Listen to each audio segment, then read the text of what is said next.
Good morning, Earthlings. As I finish that last intuitive read, we're talking about communicating with the borderline. Page 101 is where it starts, and I hate you, don't leave me.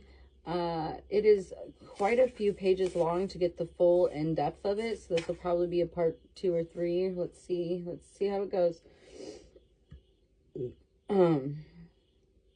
Although setup was developed for the borderline in crisis, it can also be useful for others who require concise, consistent communication, even when not in crisis. SET, Support, Empathy, Truth, is a 3-part system of communication. During confrontations of destructive behavior, important decision-making sessions, or other crisis interactions with the borderline should invoke all 3 elements. UP stands for understanding and perseverance, the goals that all parties try to achieve. The S, stage of the system, support, invokes a personal I statement of concern. I am sincerely worried about how you are feeling is an example of a support statement. The emphasis on the speaker's own feelings and is essentially a personal pledge to try to be of help. With the empathy segment, one attempts to acknowledge the borderline's chaotic feelings with a you statement. How awful you must be feeling, right? So I am sincerely worried about how you're feeling, and how awful must it be that you're feeling this way.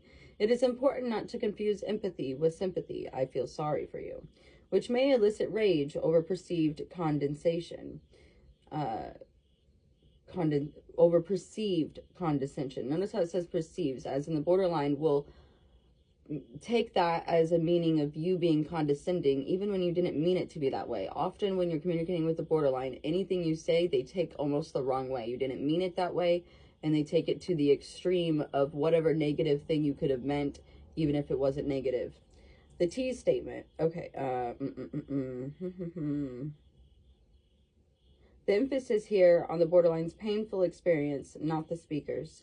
A statement like, I know just how bad you are feeling, invites a mocking rejoinder that indeed you do not know, and that only aggravates conflict. I remember being in a very lit up BPD moment, and someone being like, often a statement used to me in childhood when I would have these big meltdowns, which we're now looking back at autistic meltdowns, which later developed into adulthood and teenage years as BPD, but underneath it was the autism that was gaslit, ignored, and then created the BPD. So, but I do remember my mother actually using the phrase, you're not special, you're not unique, everyone has these problems. I get it now that I'm supposed to say, hey, we all have to deal with shit, we all have to deal with life, so you making a big problem out of it isn't going to get you anywhere. It's not, it felt like someone was saying this isn't significant enough to be this upset, is what it felt like. It was a very dismissive statement. You're not special, you're not unique, when I felt like no one else could feel as terrible as I feel right now. And when someone says, oh, I know how you're feeling, and I handled it better than you're handling it, well, then maybe you don't know how I'm feeling. Or maybe I just don't know how to handle it the way that you know how to handle it. Maybe we felt the same way, but we dealt with it differently. That my feelings did feel unique. I did feel special. I felt outcasted. I felt like no one else I'd ever met. I felt like if I wasn't so special with these feelings, then why can't I handle and regulate them like everyone else? If I'm not unique or special, why can't I do what everyone else can do? And so it was always a statement that bothered me. Now looking at it, I think my mom was trying to get me to zoom out of the picture, right? I was zoomed in and I couldn't see what was happening, versus zooming out and being like, hey, and now I know that these are not unique problems, that there is an entire generation, community, group of people who deal with BPD, who are autistic, who were undiagnosed. These are not unique problems. In fact, it's a very common problem.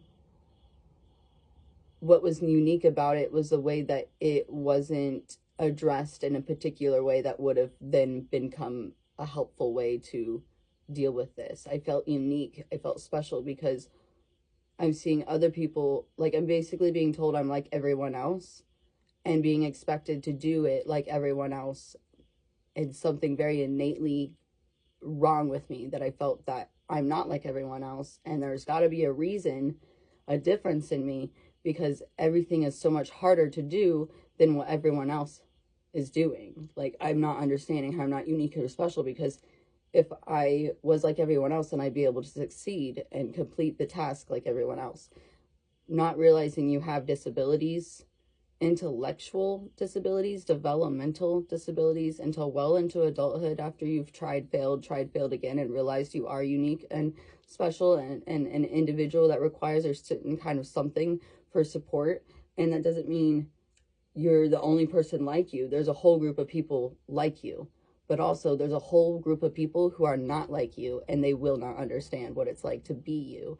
And finding where your people are is very, very important to feeling acceptance.